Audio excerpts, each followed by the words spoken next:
بسم الله الرحمن الرحيم الحمد لله رب العالمين الصلاة والسلام على رسول الكريم أما بعد.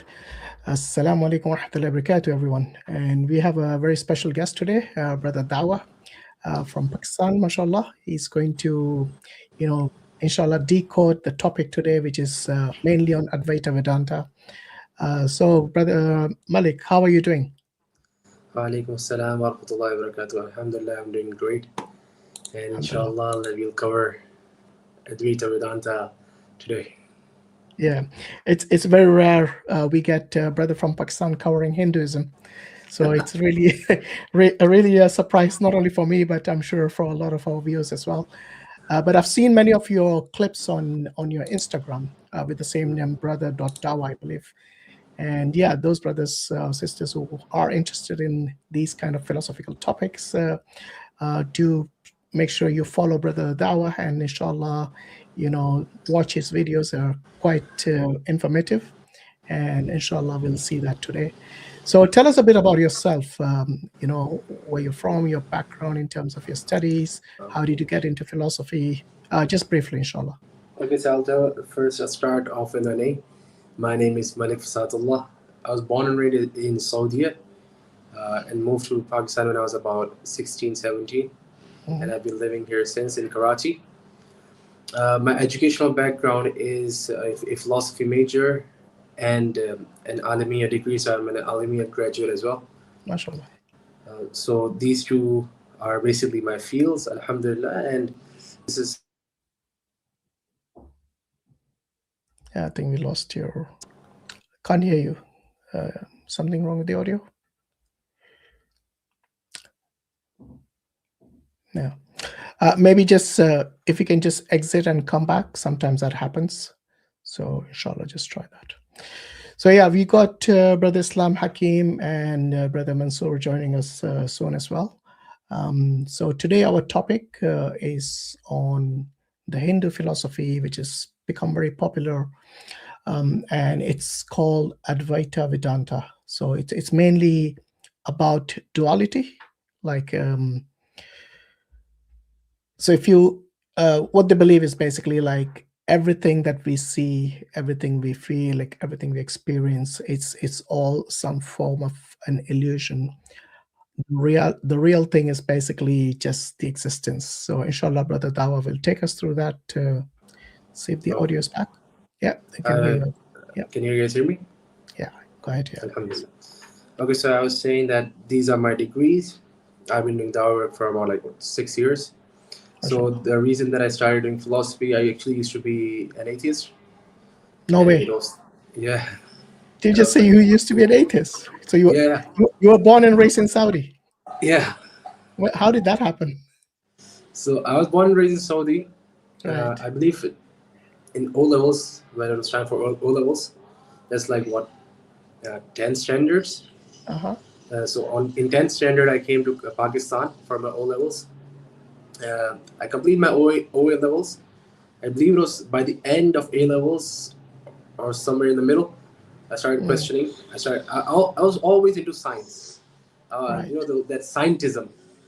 Yes. I used to be very much into physics. I wanted to be a physicist. I wanted to be a scientist. Evolution used to cause doubts.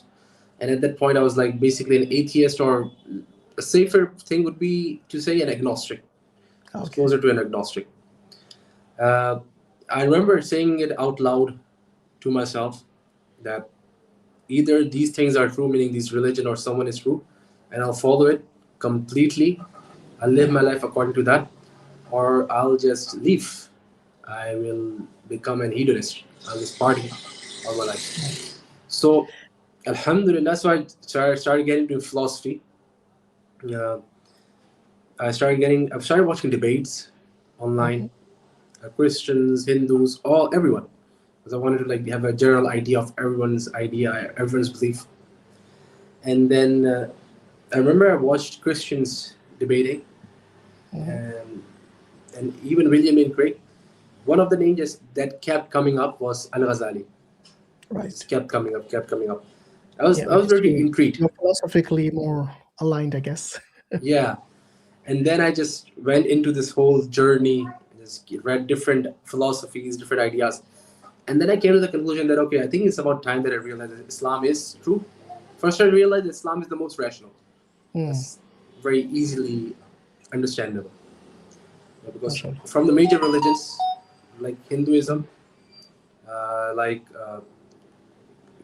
Christianity, Sikhism, Buddhism, Judaism, it was Islam that made the most sense. Then one thing about Al-Ghazali that clicked was, he said that if you want certainty, then it's more like a journey, right? And then I said that, okay, then let's go on this journey. And then I was like, okay, Islam is true. I want to live my life according to Islam.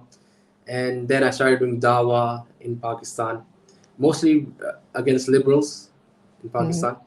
There are like feminist movements, LGBTQ pro movement. So I started with that, and then eventually many organizations in Pakistan saw those videos and called me. And since then, I've been active in Pakistan in the dawah scene. Right. Okay, that's very interesting, mashallah. So this questioning about your faith and everything, it basically began in Pakistan, and also your return to the fitra and the deen was also in Pakistan, mashallah. And all of this through a journey of studying and researching, and obviously it wasn't just blind following from what I see. It's literally a journey through research, academics, and obviously, a lot of introspection, I guess. So yeah, alhamdulillah, we say alhamdulillah ala ni'mat al-Islam. This is a blessing indeed, which we all, many of us take it for granted. We don't know how valuable it is. Inshallah, we'll have even a better appreciation once you go into that,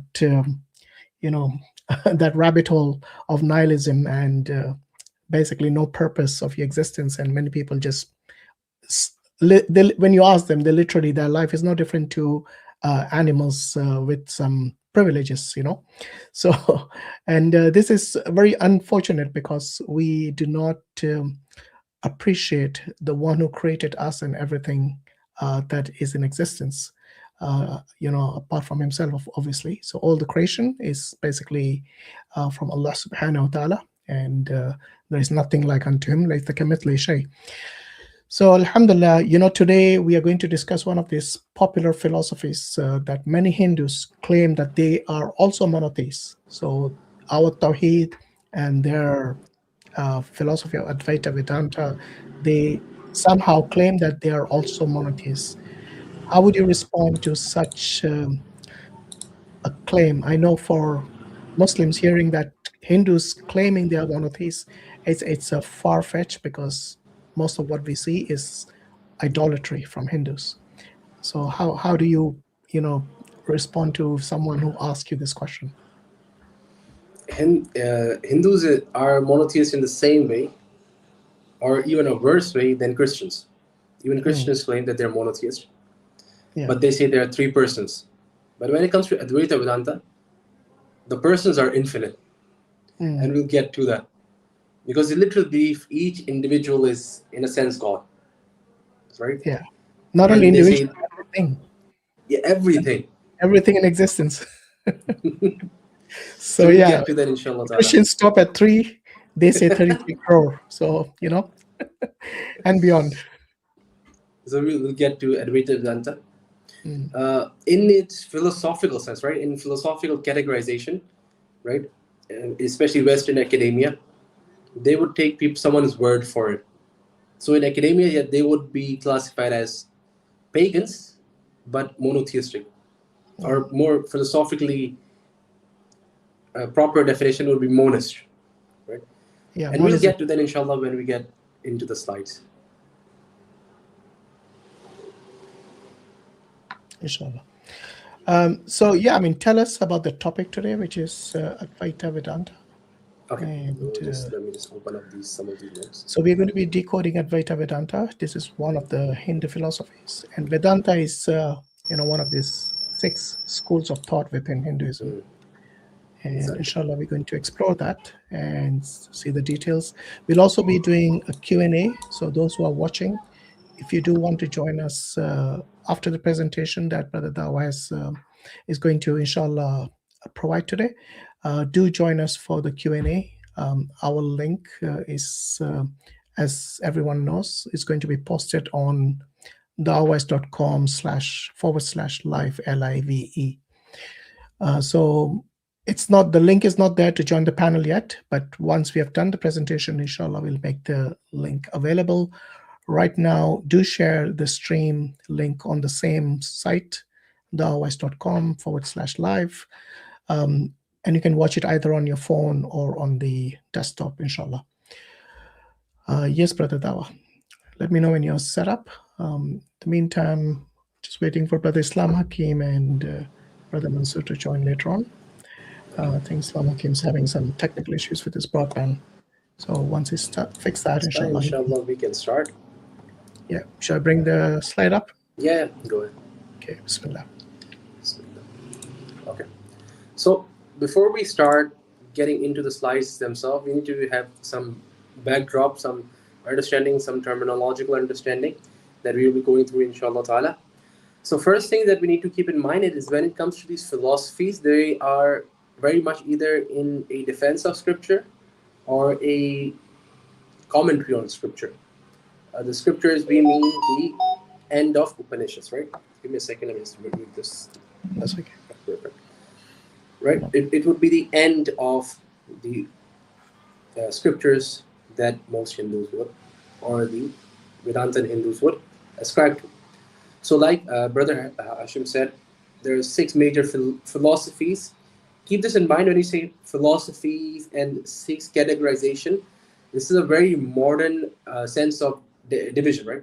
This thing did not really exist historically, especially before these categorization of philosophies themselves, right?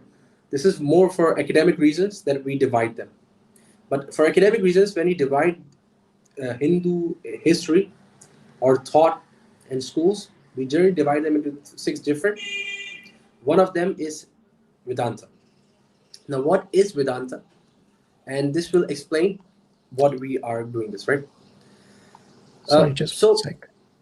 I just wanted to bring up these 6 schools of philosophy for people just to have a quick look. So yeah, it's basically these 6, which is Samkhya, Yoga, Nyaya, Vishishka, and Purva Mimasa, the last one being Vedanta. I don't think we'll be having the time to go through all 6 of them, but we'll be focusing mainly on the Vedanta, and even within Vedanta, there is obviously the Advaita Vedanta.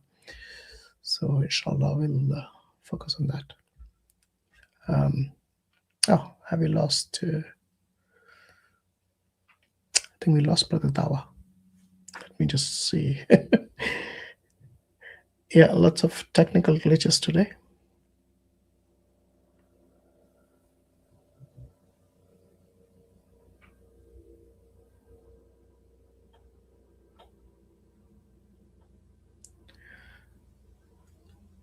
Right, so while Brother Dawa is joining, inshallah, just wanted to announce that if there are any Hindus who would like to join and discuss this particular topic of Advaita Vedanta or non-dualism as it's known generally, or another name being Monism, do let us know, inshallah, and we'll take it from there.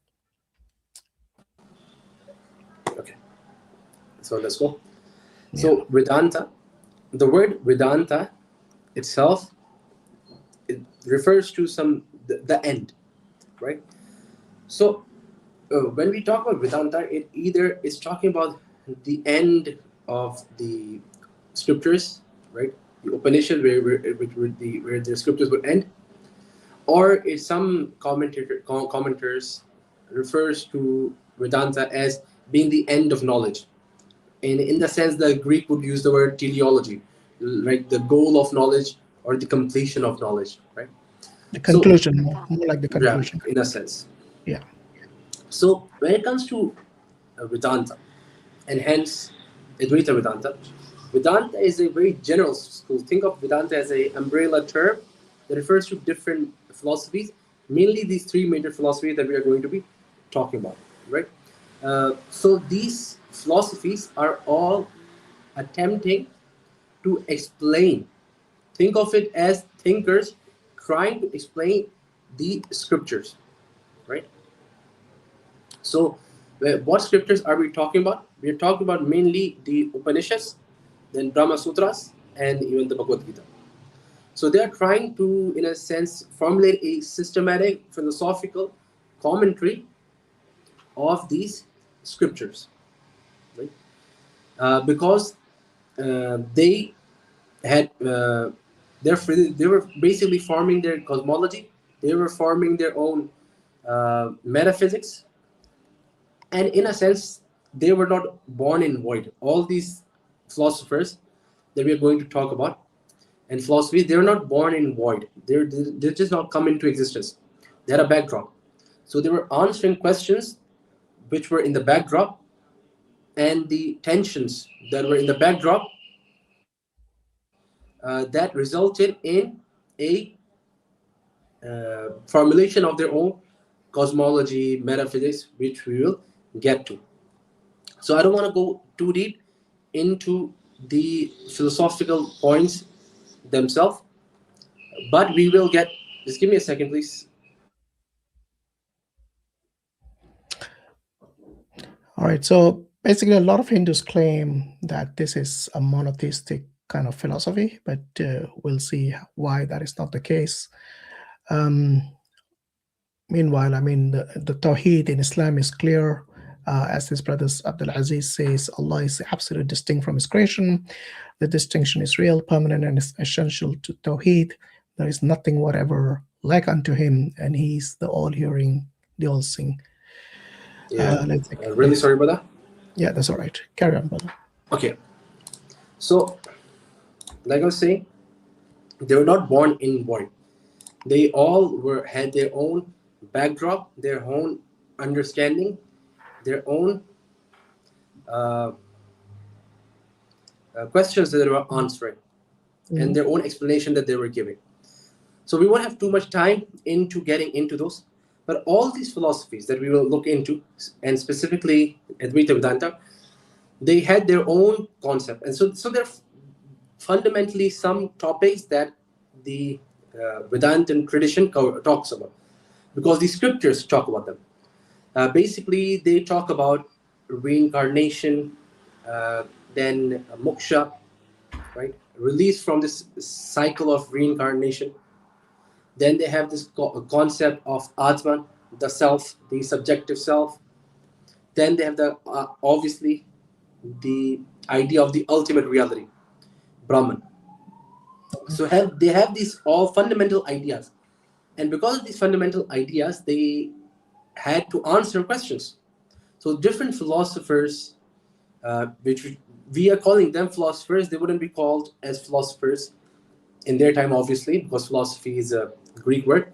Let's call them thinkers for now. So these thinkers were coming up with different ideas to answer these challenging questions that were being raised. Or the thinkers, when they were independently thinking, they were coming with different conclusions. So keep this in mind. There are the same scriptures, right? Same scriptures giving multiple different interpretations, right? There is going to be a non-dual understanding, there's going to be a dual understanding, and there's going to be something in the middle. So as you guys can see on the screen, right? We have three diagrams in a sense. On the most left, you can think of it as one understanding or one philosophy of Vedanta. On the middle is another, and on the right is completely another, right? So on the left, we have what we can call Advaita Vedanta, right? So Shankaracharya, his philosophy is on the left. We will be explaining that inshallah, and we will be diving into this the most in today's session. In the middle, we can call this Ramayanu's Vedanta or Advaita, right?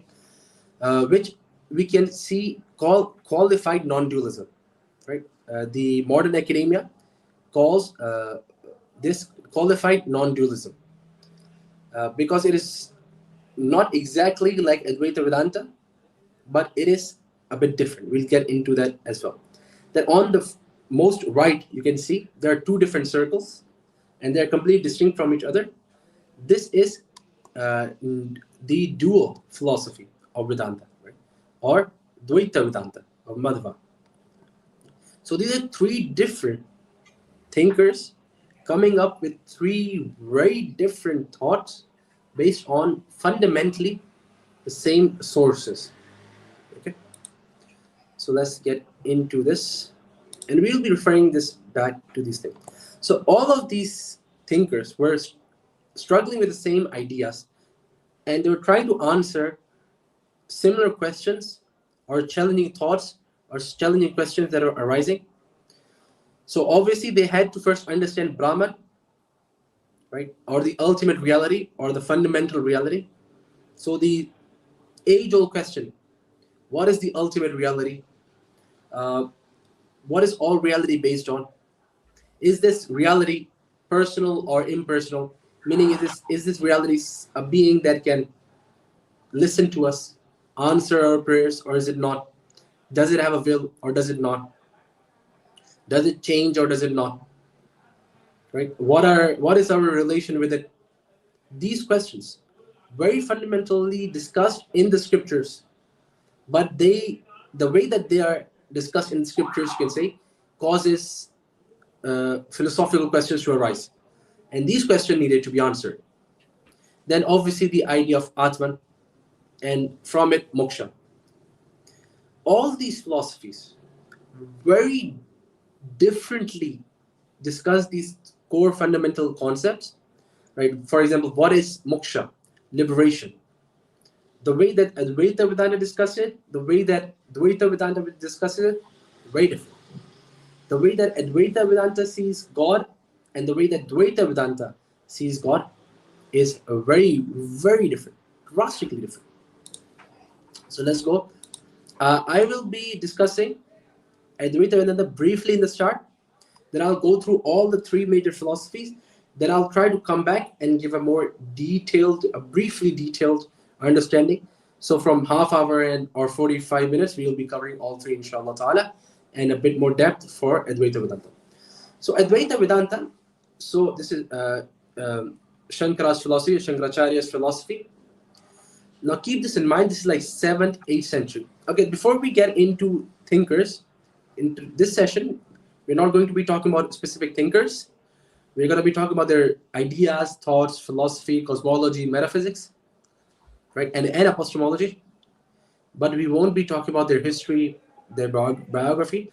But it is crucial to keep in mind, we know very little of these individuals, right? Of all these three individuals, we know very little. And even that which we do know, they come from what historians would call, I believe, hagiography, which is basically, in a sense, biography, but they are of individuals that are highly venerated, even to a supernatural degree, right? What we will call, kahaniya, stories of priestly figures, right? So we should take them with a bit of salt. So even though we have very less historical evidence for these things, we have these ideas that have survived. And these ideas we will be covering, inshallah ta'ala. So the Vedantan thought existed long before. And the philosophies and the Upanishads and the scriptures, they existed long, long before, right? We don't know how they existed, meaning in what form exactly, and what is added and what is subtracted, how much that it has changed. But the idea of these scriptures existed long ago. And these thinkers came about way later. So the first thinkers, prominent thinker, or the thinker of Advaita Vedanta is very disputed. The disagreement is so large that some historians would say their date of birth and death, they would disagree so many centuries apart, right? Some would say he died in this century, and some would say he died in that century, and they're centuries apart. So that is how much less we know of these individuals. But we can generally say 7th, 8th century. Okay. So that is pretty close to the time of Muhammad sallallahu alaihi wasallam. So his philosophy, now what is his philosophy?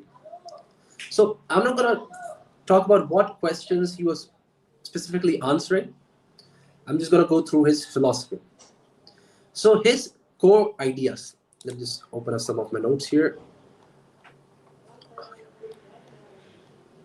Okay, yeah. Okay.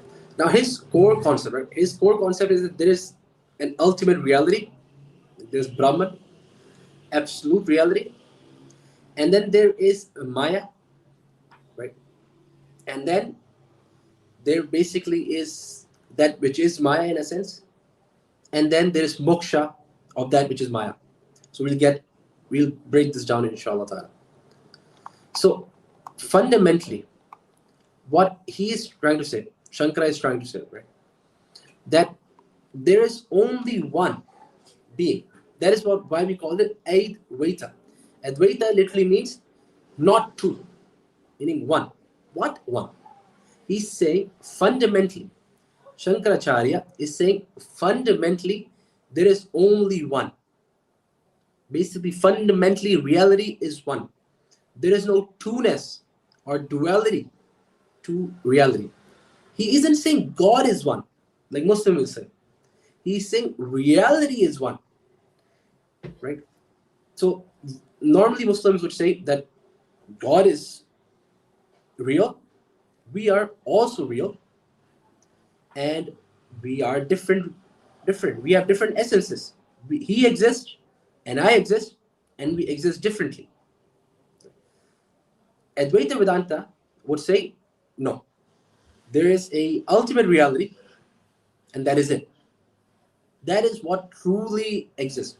That is what absolutely exists. That is absolute reality. And that is the only thing that exists. Now, they argue in many different ways for these things, but fundamentally, they have their own concept of Brahma, which we will get to inshallah shortly. So this ultimate reality, it is unchanging, it is absolutely one, it is ultimately itself, and it is attributeless. It has no attributes. So what we will normally call in Islam as sifa, it does not have that. No attributes. They describe it, right? But they describe it in a negative sense. Basically, all that you can know about Brahman for Advaita Vedanta is what you cannot know of Brahman, or what you know that he is not. For example, Brahman is not what we see. Okay? Brahman is we see. Give me a second. Okay. So Brahman is not what we see.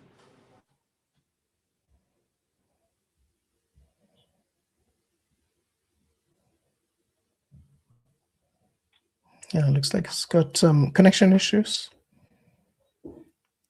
So yeah, for those people who don't know what is Maya, Maya basically is just, in a way, saying illusionary, something that is illusory, it's just an illusion. So whatever you see, whatever you experience, all of that is a form of a Maya, of a form of an illusion. The only reality, according to the Advaita philosophy, is the Brahman.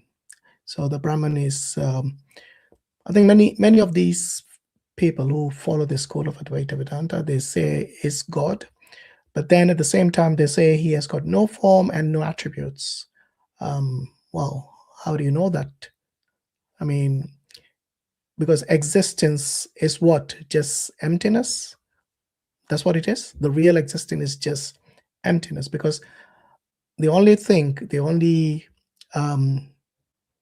entity, or the only thing out there which does exist is what? Is the one that has attributes.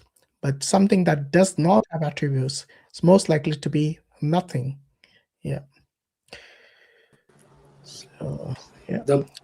The points that you raised are very good, Mm-hmm. because the other philosophies that came, which were dualistic philosophies, which are also Vedanta, they were based on the Upanishads and the other scriptures.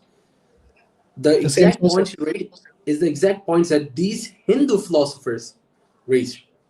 Because they're So like, they both this use is the same nonsense. source. Yeah, exactly. Both the schools of Advaita Vedanta, which is non-duality, and Vedanta, which is the other extreme.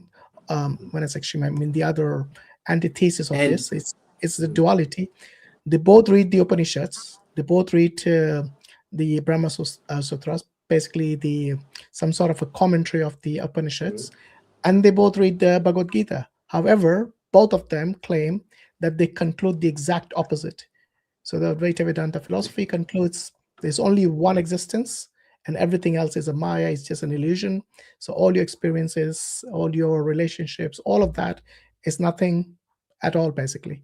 It's just an illusion. On the other hand, we got the philosophy of Dvaita, which is the exact opposite of Advaita, non-duality. So Dvaita is obviously the duality, which means God and creation are distinct, yes, but then God has many different manifestations. So yeah, I mean, both of them are not pure monotheism, not what we know as Tawheed. It's the exact opposite of that. In fact, I think Brother Dawa is having some issues with connection again. Inshallah, I'll sort it out, and maybe we can just go through the slides quickly. So let's see what it's got here. It's got the philosophy, absolute oneness. The core claim is a radical monism. So monism is basically that was practiced by Greeks. So it's not something that is unique to Hindus. I think the Greeks followed monism way before the Hindus in the 7th century, or something like that. So I think it's wrong to claim that it was something that was originated by Hinduism. Yeah.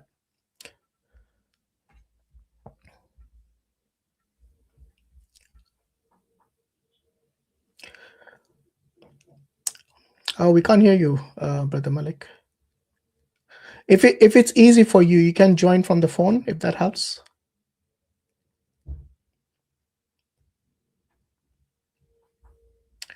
So let's see if we can hear you through here. Maybe you can join using the phone. No problem.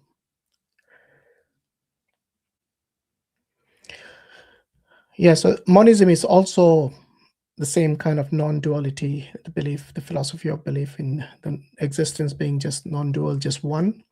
And this is being like there from, I think, from the BC time, maybe the monism, not sure exactly, but it was way before Adi Shankara, who was the founder of this Advaita philosophy, Advaita Vedanta philosophy. And then in recent times, we actually have some Neo-Advaita Vedanta schools as well. One of them being quite popular in the South is Ramana Maharishi. And I think he follows the kind of a Neo-Advaita philosophy where it's hello? based on experience. Yeah, we can hear you. Yeah. Okay, so I'm gonna keep That's camera fine. shut right now. Yeah, that's all right. So hopefully the Wi-Fi issues don't cause much issue. Yeah. Okay. So yeah, as you were talking about the Greeks, it's a very good point, because it's not just the Greeks. If we study Islamic theology, we see concepts basically attributeless, impersonal God or the ultimate reality. There was literally the creed or the belief of what Muslim theologians call the Jahmites or the Jahmiyyah. Yeah, but they got it from the Greeks, right? Exactly. Yeah. They got it from there as well. So these ideas, what in philosophy we would call as negative theology, basically God is everything. We can define God as what he is not what he is. But even though there's a slight contradiction or inconsistency when it comes to Advaita Vedanta, because they do end up describing God in some way or the ultimate reality in some way, they generally use these three kinds of terms: eternal, existent, and conscious, right? These three fundamental things. So this is what Advaita Vedanta fundamentally is. Fundamentally, there is only one existence. There's only one thing that exists, absolutely, utterly. Then it has no attribute, because if it would have attributes, there would be multiplicity. There would be many things. They say no, that cannot be the case. Okay, then the question arises: what about us? What are we? What are our body? They say basically anything physical, anything that changes, it is what they would call as Maya. Okay, now this is a good example of that. To give good understanding of it. They give this example of the rope and the snake and the clay and the pot. They say that fundamentally everything is Brahman, right? Everything fundamentally is that ultimate reality. Our misunderstanding or our ignorance superimposes on Brahman and makes us see things differently. So, for example, they would say, give the example of the snake and the rope. There is rope on the ground. Right? Someone, due to his ignorance or due to his improper use of his faculty of reason or eyesight, would see this rope as the snake. So they would say once he properly uses these faculties, he would realize that this is actually a snake, a rope, and not a snake. Here's the important point. What they would say that once the human realized the rope was a rope and not a snake, or the snake was actually a rope, the rope didn't seem to become non-existence, but rather the individual realizes the truth. Similarly with the example of the clay and the pot, right? So what the Advaita Vedanta philosophy is saying is that Maya is basically a ignorant superimposition done by the perceiver, right, on Brahman, in a sense. It is illusory. It is an illusion. In reality, all that exists is Brahman, and it is an ignorant superimposition on their ultimate reality that makes it seem like it is changing, it is distinct, it has parts, but in reality, everything is just one, right? And there's one thing that is very important that we need to understand about the Advaita school. Due to their understanding of Brahman as being completely monistic and so on and so forth, they are very much against the idea of rituals. Shankaracharya was against the idea of rituals. And also, he believed moksha is attained through a kind of gnosis, which was a journey to know Brahman. So to know Brahman would be to be Brahman. And that is where their whole idea of unification with the Brahman starts. Now, this is very important to understand. Muslims have dealt with these kind of philosophies throughout history. Right?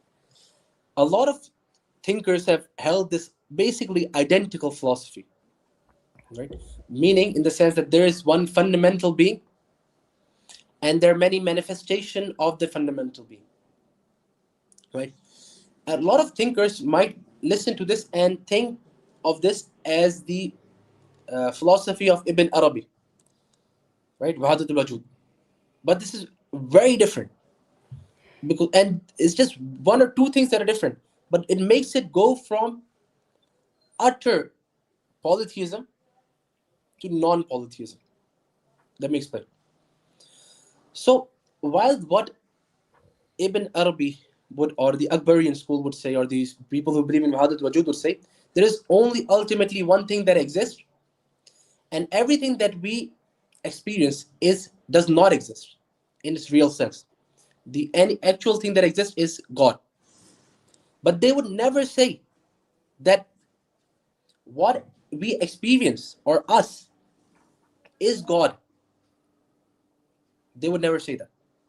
So Fundamentally, Advaita Vedanta is saying that everything is God in its fundamental nature, right? Because we, in a sense, fundamentally do exist. But the things that we confuse as to be us are mere illusions. For example, my physical body, my feelings, all these things are temporal, changing. They don't really exist. They're mere illusions. We need to free ourselves from this to realize the truth and basically become one with the Brahman. That is moksha according to Advaita Vedanta. Right? Now we go to another school, and I believe we will quickly go through these and we can end our session. So the other school, like one we were talking about, they are fundamentally using the same scriptures to come with very different understanding. Now here is the qualified non-dualism. Now what is this? This is basically Ramanuja, who came at around 10th, 11th century. He disagreed with the ideas of his predecessors, meaning Advaita Vedanta as well. He saw the scriptures and he said that you are clear. Basically, I'm very much generalizing here. He was basically saying that if you read the scriptures, Advaita Vedanta is clearly in contradiction with it. The scriptures clearly talks about basically Brahman or God in a very attributive sense. It gives it real, true attributes. So what qualified non-dualism is saying, or the philosophy of Ramanuja, he uses scriptures and he comes with a very different understanding. Shankara is saying that there is ultimate reality, and besides him is everything is illusion. Ramanuja is saying, no, you're wrong. What really is happening is there is ultimate reality, and we are also real, but we are, in a sense, a part of that ultimate reality, right? So if you look at this diagram, right, the left one is Advaita Vedanta, meaning there's only one circle. There is just one. But if you go to the middle one, that is qualified non-dualism. That is basically creation is within the creator in a sense, right? Meaning, Ramanuja would even say stuff like the universe is kind of like the body of Brahman or the ultimate God, right? So this is basically called panentheism, isn't it? yeah, in a sense, it's panentheism. You got Right. creation within the creator, Right. or in God. Everything is within God. Yeah. And Ramanuja, I think he was in the 11th century, and Yeah. he contradicted, well, in a way, half contradicted what Shankara came with. I think the question that he asked is very important, because if Shankara believes that everything is Maya, then and if there's only one reality, but then he also accepts that Maya is there, ignorance is there as well, because without ignorance, we wouldn't feel this non-dual, the duality. The fact that we all experience duality, we all experience separation, and from everything else, we don't feel, we are one with our parents, or our children are one with us. We feel a separation from them. That's why they are called parents and our kids are called children. So I think what Ramanuja is saying is that it's contradictory to believe in this so-called non-duality in the absolute sense. He's saying that it's a qualified non-duality, which they call Vishishta Advaita. So Exactly. I think Ramanuja does have a point, because if both exist, if Brahman is the only reality, then where does Maya come from? Where does ignorance come from? Because Exactly. according to Shankara, we all are basically Maya. We all are experiencing ignorance. Where did that come from? So I think it's a very good question. I think it does turn it around Exactly. its head, I Because guess. the point that is being raised here is that our first person experiences, they're very real, right? It's to any sensible person, it would seem completely irrational to deny these first person experiences. My own sense is my own experience. So even though he is not dualistic, he's still saying that there's only one reality. He's saying that these changes, these things that Shankaracharya is calling uh, imaginary or illusory or Maya, they are actually real. But these things are fundamentally part of the ultimate reality as well. So he kind of gets away. So what ends up happening is there are fundamentally very problematic things logically and philosophically with Shankara's philosophy. He does answer with qualified non-dualism, but other problems arise from this. And the problems that do arise from it is basically the idea that the ultimate reality is changing. The ultimate reality increases or decreases, right? Or a kind of anthropomorphism. Right? So other issues arise here, Yeah. right? Okay, and then for him, um, for Ramanuja, the idea of rituals are very fundamental, right? He did come from a tradition and I believe a family heritage where they worship, I believe, Vishnu. So he came from that heritage. So he basically went forward with that. And it could be the case that he was, in a sense, trying to defend what he believed in and what his forefather believed in and gave it a more philosophical uh, understanding. But he was very clear about a few things, that this idea of Maya, right, has to be real. It's absurd. And the idea that the scriptures is very clear about Brahman being personal and having attributes. So he believed that Brahman had real attributes, right? It wasn't some abstract thing that can never be talked about. He said, no, we can talk about this. We can talk about this. But he believed that to unite or to get liberation, it is through these rituals or these acts of veneration and so on and so forth. It cannot be merely by Gnostic meditation or intellectual knowledge. No, no. There has to be practice, devotion, bhakti, right? And then parapati. So surrender. This is very much in line with what religions would say. This idea is in the middle. And then after it comes the antithesis. So there's Advaita Vedanta in one extreme, right? And then there in the middle, right, there's qualified non-dualism. And in the other extreme is Dvaita Vedanta, dualism. So Yeah. you can see on the complete right, there are two balls, right? Think of it as one being Brahman or God, and the other being actual creation, what we say, right? So these three are very different. You can see how using the same scriptures, same sources, they come with drastically different understanding of cosmology, metaphysics, God, and not only God, but also liberation. One of them believes that God has no attributes. One of them believes God has attributes and we are part of God. And then this one, non or dualistic Vedanta, believes that God does have attributes and we are not part of God. So extremely different understanding of philosophies. So Yeah. let me just briefly go over through this. And this is what is one of the easiest to understand, because this is what we say very commonsensical in a sense, right? There is God or completely independent reality. That independent reality actually exists. It has attributes.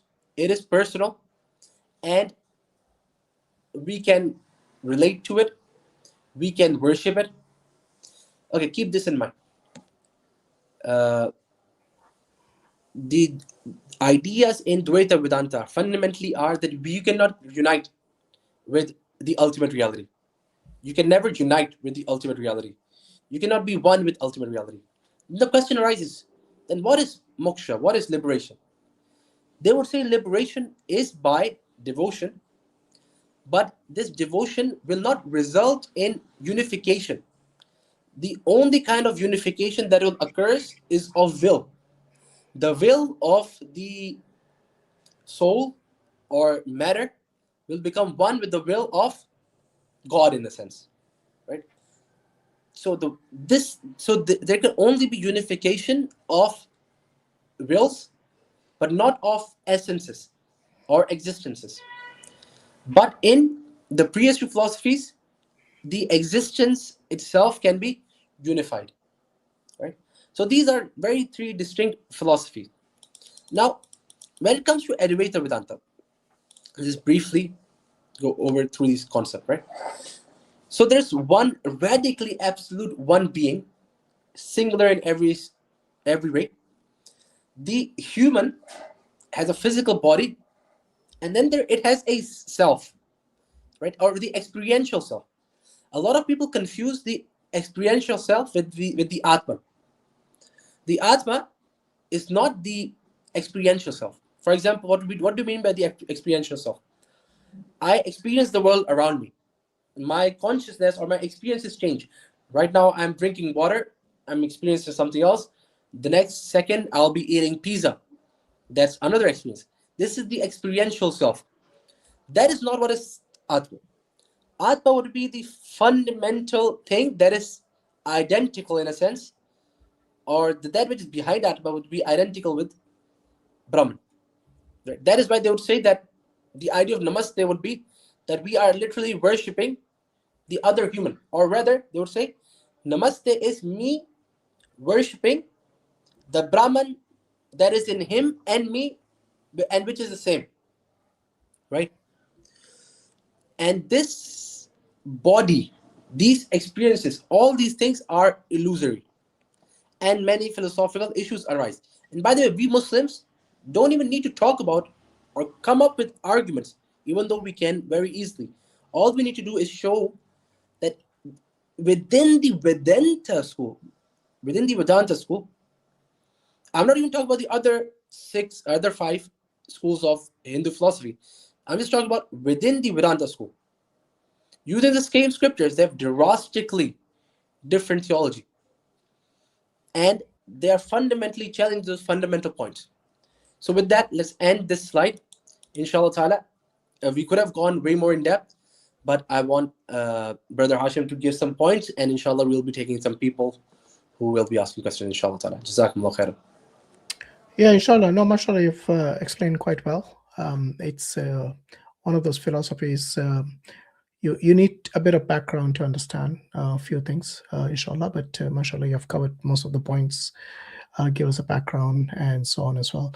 So I see there are some Hindus in the live chat. If you guys want to join in, I'm going to put the link up now. So maybe Brother Dawa, while I'm doing that, maybe just summarize the key differences. I know you've already done it. Maybe give us a few more points about Advaita Vedanta, which is the main topic today. A bit maybe about its founder. I know you said initially you're not going to discuss a lot, but maybe just a bit. And about the followers. I think there's also one more important bit which might need covering, which is the Neo-Advaita Vedanta. And I think what I found so far is that even though Advaita Vedanta, Adi Shankara, he has always, emphasized on the knowledge of the scriptures being something very important for them. Whereas the new Advaita Vedanta, which is, leaders like, what is his name? So, I forgot his name now. He was basically teaching. His name is Ramana Maharishi. So Ramana Maharishi, most of his experience was basically listening to other people recite the scriptures and him understanding sometimes the context of that or the meaning of that, the deeper meaning of that, even better than the person reciting it. So for him, it wasn't important. The books weren't important as long as the knowledge can be obtained elsewhere or indirectly, secondhand source and so on. So I think this is also a part of Hinduism, and a lot of people do follow that. And so when we ask them, can you name me one person who has attained moksha, they'll most likely point to Ramana Maharishi or even Adi Shankara and so on. But the people around them who are with them, even their families and all, none of them attained moksha. I mean, what kind of teaching were they imparting that none of them actually attain moksha? I think from Ramana's, the little that I have read, it's just his mother. And that too, he declared that she had attained liberation. Like, she didn't show any signs of it or anything. It's just his claim because she's his mother. So I really don't know why none of the people around him reached that status, which he had been teaching all his life, kind of being like an ascetic, remaining in caves for many weeks sometimes. His disciples or his companions had to clean him and save him from the rodents and the ants and all the all the vermin out there. So it's one of those things. I guess it's very difficult to put your head around, I guess. But yeah, inshallah, I think maybe you can touch base on that, inshallah, brother Dawa, while I put the link up. Okay, Thank you. inshallah. Okay, so I don't quite remember his name. There's this one thing that we need to discuss, I would say, is the idea that, okay, so there's a very misunderstood idea, and I was reading some of the comments as well. The idea that Hinduism is Vedanta and Advaita Vedanta is Vedanta, right? They have this very weird understanding. You need to understand something. This is a very modern thing that happened. Advaita Vedanta, sure, historically it was one of the major schools, many people followed it, but it is a very modern idea that it has become, in a sense, the extremely vast majority, right? And this has happened because few specific individuals, especially in the West, I don't remember the name of the individual right now. Basically, I wish I could look up. I have completely lost his name. I'll look up in a second. Basically, he was the individual who went to the West and he taught Hindu thought. As Are you you guys talking know, about Vivekananda? yeah, exactly. Jazakallah Okay. khairan. Vivekananda. So he taught to the quote-unquote Westerners Hinduism, in a sense, right? And he completely, in a sense, misrepresented what Hinduism is. What Hinduism, historically or academically, would be a diverse, philosophical, religious, ritualistic tradition, extremely diverse, right? Because it isn't just one monolith. But he represented Hinduism, or the correct Hinduism, as Advaita Vedanta, which he was a follower of. Right? What ended up happening because of it is now there is a very weird understanding in the mind of the people that Hinduism is a very philosophical, quote unquote, religion. When in reality, it is Advaita Vedanta that is philosophical. By philosophical, I mean it's very focused on ideas and less on rituals, extremely low on rituals. This is unique to Advaita Vedanta. This was represented to the West and the modern audience as Hinduism. So the idea that a lot of Hindus have, and a lot of people who are not Hindus, about Hinduism, is that it is some very philosophical, not so much focused on religion or rituals, that it is a very philosophical notion or idea that is completely modernist mumbo jumbo. In reality, Hinduism, especially for the layman, has always been heavily ritualistic, heavily ritualistic. Right? And the philosophies that we talked about, them being heavily ritualistic.